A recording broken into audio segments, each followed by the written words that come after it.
This week, we're featuring a face-to-face conversation with James Hunter, songwriter and frontman for the British band James Hunter 6. We spent quite a bit of time hanging out one afternoon, and a lot of that conversation cannot go on the air in the United States. We joke about it a little bit, and someday I'll put out those outtakes for you.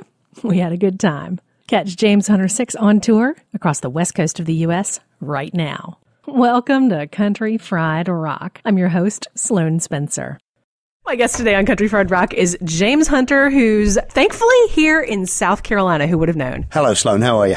Well, thanks so much. I've actually been a fan of your music for a while. I don't know what the connection is of how you ended up getting with Dap Tone. Oh, right. Catch me up there from the last record to this brand new one. I'd heard of them for about 20 years. I've heard of them. Me barber told me about them. He played me some of their stuff, Sharon Jones and that. And I thought, there's somebody going for the same thing, a slightly funkier version of what I'm trying to do. Well, much later, I end up getting signed by a succession of labels, and the last one, Concord, we did a recording with them, and we were looking for a producer, and the most likely candidate for us was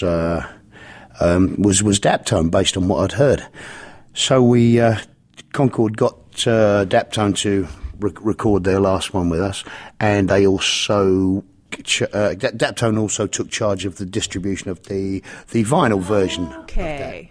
And then afterwards, us and Concord reached the end of our contract, and decided to go our separate ways, and we were looking for someone else, and the only possible contender was Dap Tone, and they kind of expressed an interest, but I wasn't gonna take maybe for an answer, so I just badgered them until they caved in. Well, of course, our listeners know, with Sharon Jones and Charles Bradley, and that's our kind of music here. We're loving this. Well, and Sharon Jones actually has moved back home, which is about an hour and a half from here. Get away. She's from down here, is she? She is. She's from Augusta, Georgia, which is right on the South Carolina border, so South Carolina claims it, even though it's in Georgia. James Brown lived on both sides of the river, so both states claim him. We're similar at home. We still think of the United States as an extension of Bournemouth. By now, most fans of James Hunter 6 know his story of getting discovered in a gritty pub by Van Morrison. Because Hunter is such a character, we didn't even talk about that. Keep your eyes and ears open for something fun coming from our pals at the Dive Bar Music Club. So this has been fun to get to catch this with the new record that just came out this past week with Hold On. Clue me in a little more with Gabe, from him being involved in the previous record through this one, not just changing labels, but what changed for you all in coming to the new record with Hold On. Well, as I kind of described it, we were looking for somebody to do the next record with, and whoever's label we were going to record it under, after having worked with Gabe in the studio once, I thought nobody else was going to be good enough after him, so, I was going to make sure that even if they didn't end up taking us on, we were going to, try and get it produced by him. Where did you all end up recording that? This wasn't in their usual Brooklyn place. This was in a Riverside studio, a place in Riverside, California. That's the same place we recorded the previous one with him.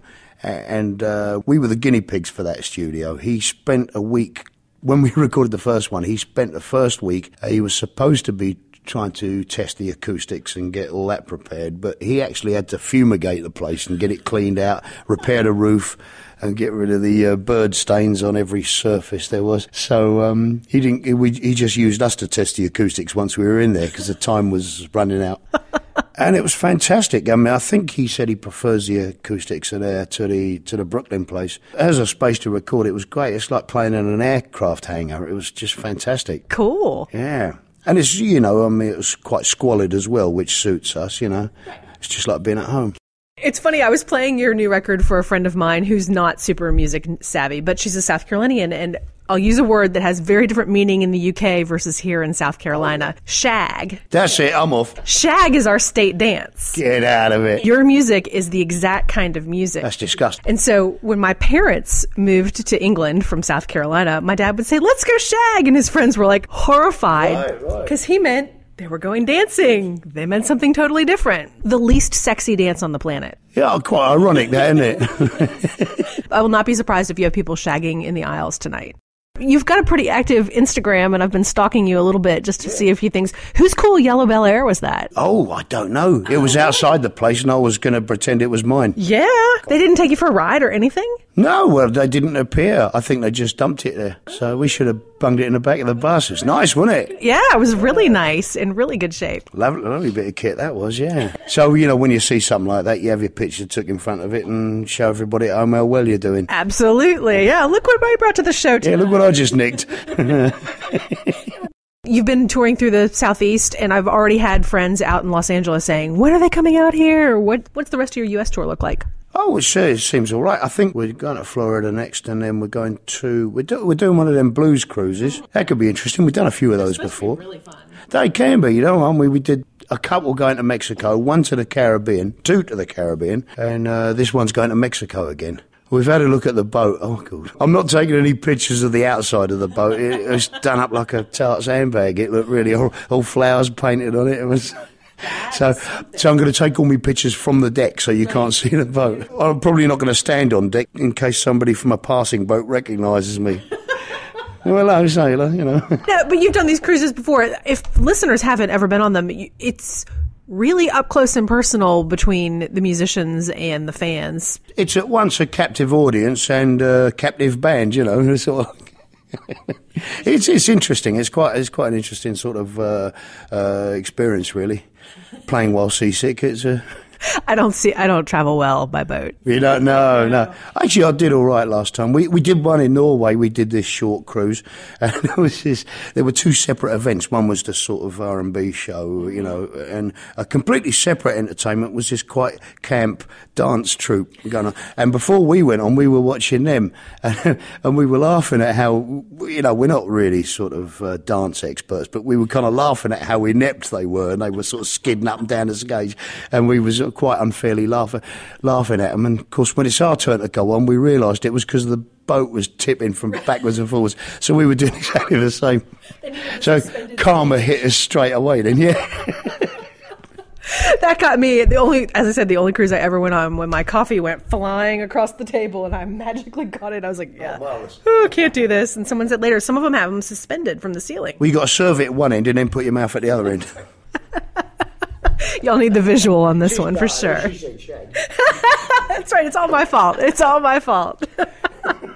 That's hilarious. So for your band, how do you all work together when you're going into bringing new material to be recorded? Well, I tell them we're doing this one. They say, no, we're not. And we have a set to, you know, and after a while... I remind them that, you know, it's my band, you know, and they go, all right. So, the actual writing process, I mean, I write the stuff myself. I sketch out the horn parts, you know, and I give one to each fella, you know, and they can actually write it down. They can put it in written form. They know how to do the dots. Right. They'll suggest various improvements, and sometimes we rehearse separately. Sometimes it'll be me and the horn section, and then I'll rehearse separately with the rhythm section, and we glue it all together and hope it works when all of us get together. It's because we all live at different points of the compass. You know, there's two of us live by the coast, two in London. We're all over the shop, you know, so we don't, outside when we're touring, we don't get to see each other much. It's nice to be out of each other's pockets for a while, you know. Sorry for the bad weather that we have here. It's freezing, isn't it? It's terrible. Oh, it's mild now. We were in Asheville a couple of nights ago, and that was cold. The big joke down here is it's so cold we can't wear sandals right now. People in South Carolina wear sandals or flip-flops all year long. But they might wear them to shag tonight. You never know. They might do. Oh, no. Shagging footwear, eh? I've noticed that the record, you mentioned that the last one I know was then brought out on vinyl. And so with Hold On... Yeah. I've already seen some pictures of vinyl, but is that available to the regular public yet? Or? Yeah, we got it. They've run out of the limited edition blue ones. That's a good problem to have. About two of them. I've got one of them. And one for Dad.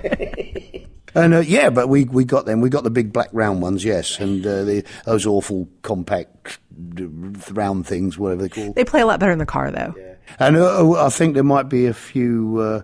we've got the Edison wax cylinder edition as well for real collectors. I actually saw someone who's reviving the Edison wax cylinder, and I should think so. I don't know why they ever left. I mean, yeah, it's so useful. You don't have to turn them over; it's all on one side, isn't it? The artwork on it is pretty distinct, and you've made some funny things. I don't know if you were the one behind the funny alterations on Instagram or not. Oh yes, I did that. Microsoft Paint. I did that myself. Should have held on. Yeah. You also have a few where you've been subbing your head onto small children and dance girls. Yes, that's right. Connected in connection with that. I had a few other interviews earlier on. Two big gentlemen came out to see me. The idea was mine. It was taken with my Rolleiflex by my best pal and neighbour, Jeff Woods, who's a brilliant photographer and filmmaker. He took that picture with a friend of ours who lives around the corner from us. His back patio, but overlooks these roofs because it's quite hilly in Brighton, and he's sort of his backyard faces these roofs. So I nipped out across his and scrambled up the roof and skidded across on my bum to the chimney, and he got quite a dramatic shot. So some people think I've been photoshopped in there, but the only photoshopping was we removed the chimney from behind my head to make it a better composition. Yeah, that's it. Yeah. Are you a person who listens to other people's music, or are you like, turn it off? Yeah, yes, I do. I mean, I appreciate contemporary stuff that's going on, but I don't sort of seek it really. I mean, I suppose I'm a bit of a collector really. I scour YouTube for the stuff of the type I like that I haven't heard before, and it does seem to be. I mean, YouTube is brilliant. I mean, the thing is, it's less romantic when you say, "When did you hear this record?" Well, I was scouring YouTube and I found it. Obviously, that's the price you pay for making brilliant music more accessible to people. True. There's less of a saga behind discovering it, but it's there, and the latest editions of my record collection have all come from going through there. Any particular things you were prized, or you're like, yes? Yeah, there's one. Well, Gabe, this wasn't just hyperbole. I mean, I did say about Gabe, anytime he picks out a record and says to me, "You're going to like this," he's always right.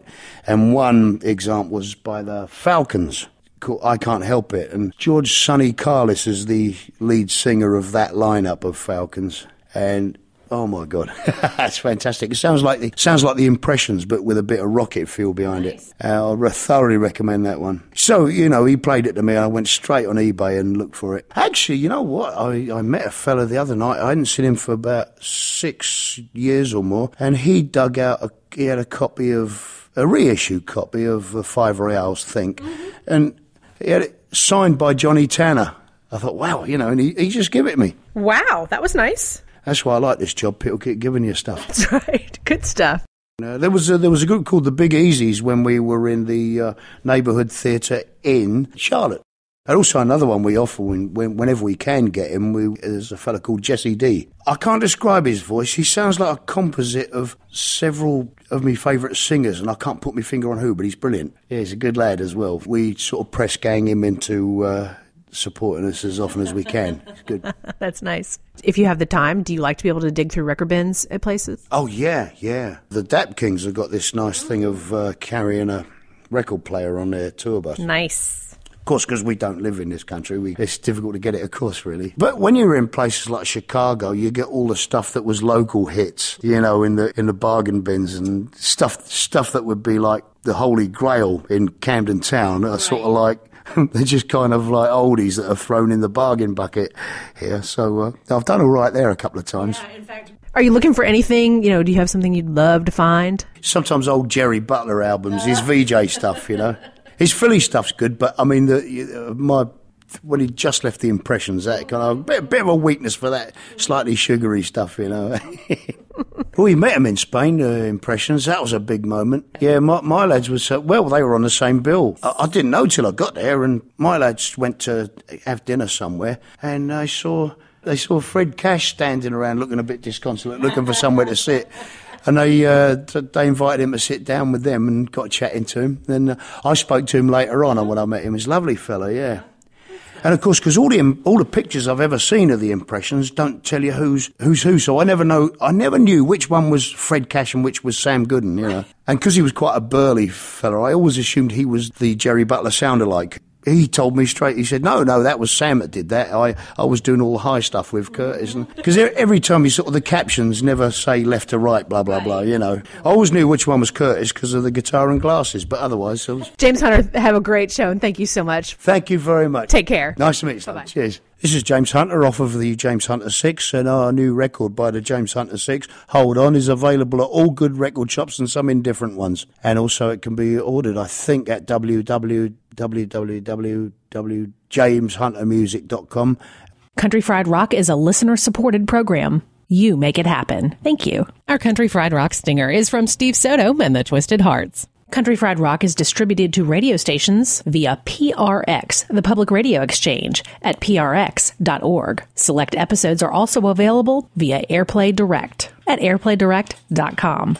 Country Fried Rock is copyright 2016 by Lilypad Productions, DBA Country Fried Rock. All rights reserved. Ever he been helping us some country fried rock.